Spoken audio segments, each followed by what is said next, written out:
Hi, and welcome to Epic Restorations. Today, we're removing the transmission tower and the gear shift lever from George's 1930 Ford Model A.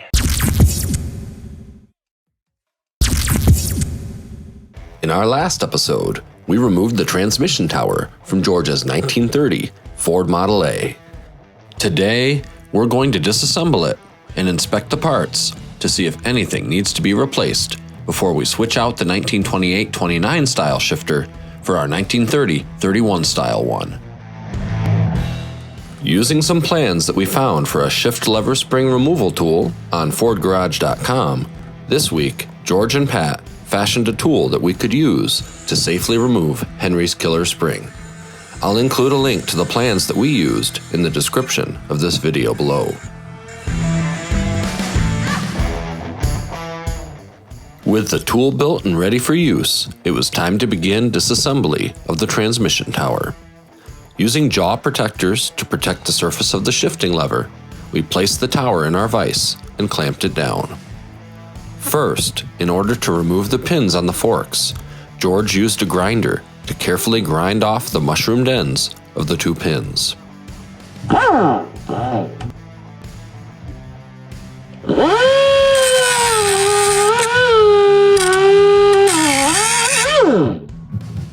There we go. Now let's see if I can get this one.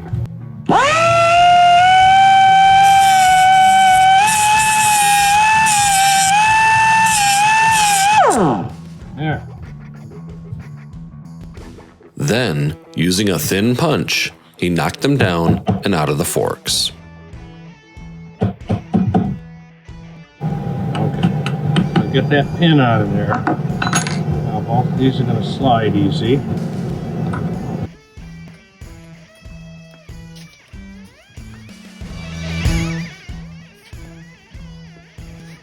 Once the pins had been removed, using a set of vice grips, George pulled the rails through the housing and slid the forks off the rails. I should have taken pressure off of this one. That one out. All right.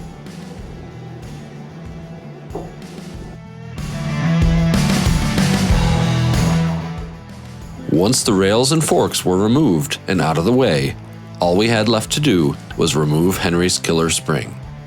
Carefully wrapping the shift lever in protective cloth, we locked the shifter back into our vise to hold it firmly in place.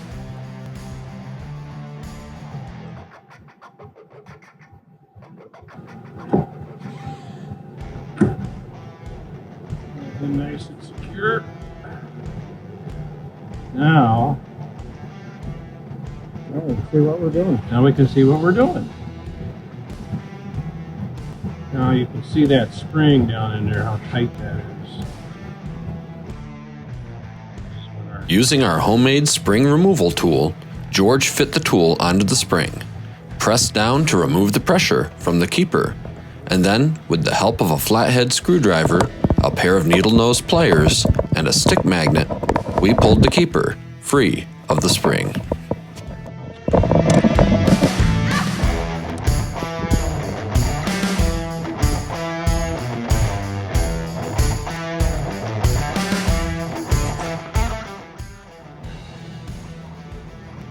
Pull the spring off. This should come right off. And there we are. While our homemade spring removal tool worked fairly well to get the job done, other spring removal tools are available for purchase as well. We borrowed this spring removal tool from a friend in our local club, and will demonstrate how this tool works to remove the spring as well.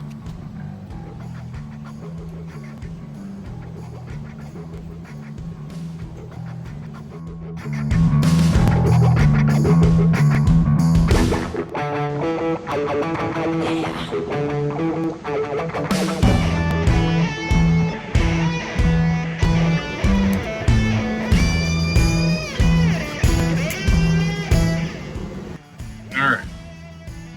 So you have to make sure these teeth have room to move. So as long as I can, here, I'll get a little bit closer. I get down in here and get the spring in there. Then I'm going to clamp these jaws down. That should grab the spring.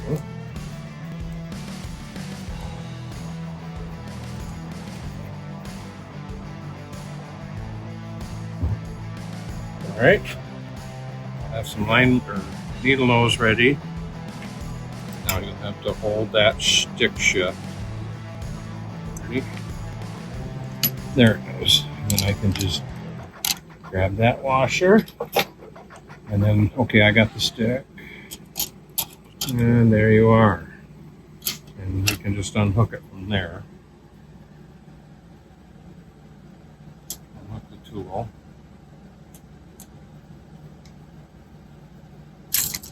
Okay.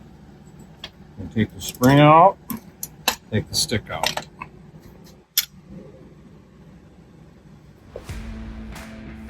The final step was to remove the detent screw plug, detent caps, and detent spring from the channel.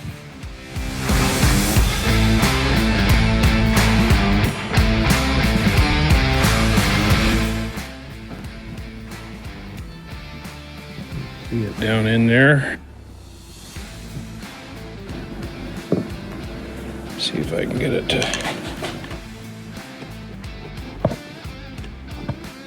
spring out. Comes. So we watched a really good video from Paul Shin, who is videoing Steve Mitchell of the Mitchell transmissions, where that are synchronized and they got the overdrive. And he's really getting up there in age. I'm hoping he doesn't totally retire, or that he's found somebody to take the company on. But anyway, he did a great video on taking your transmission apart. So I advise you could watch that too.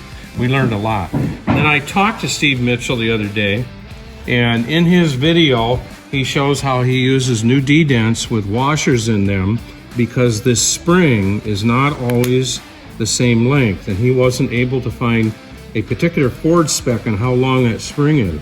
So some springs are shorter, and so the detents, which go like, opposite each other, like this. I'll use the old ones because I got the one reset.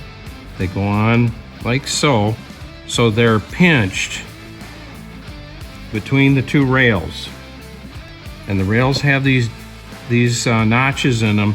So this detent is going to go right in between there. It probably would be something like this in neutral or pretty close. Maybe it's this way. At any rate, there we go. There's neutral. And so as you run these forward, this is what's supposed to keep it in gear.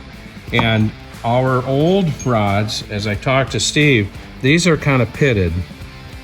And if you see, there's tracks down in the valley. You can see where the detents,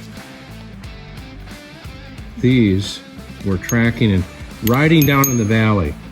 And the problem with that is this should be big enough where it sits right on the top two edges of each notch, and not down into the bottom. When it sits on the top two notches, the side by side, there is no movement whatsoever. If it's riding the bottom as they get loose, then there's subtle movement. All it takes is just a little bit. And he said the big problem a lot of guys have is they can't keep their car in second gear. It'll keep popping out.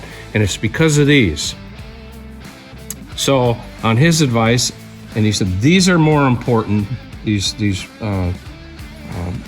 fork shafts are more important than even the forks themselves. This is what keeps it into gear and positions you properly in gear. So I decided to order new ones from Steve. This one's got pitting on it. The other one has some pits and things on it. So we just decided they're not that expensive, so I got two new ones. Also, if you look, you can see how much wear is on that detent. I'll show you the other one, but that one's the bad one. Take a look here. Whoops, too close. You can see a big notch worn right in it. So this transmission might have troubles trying to stay in gear with these being that bad. The new ones,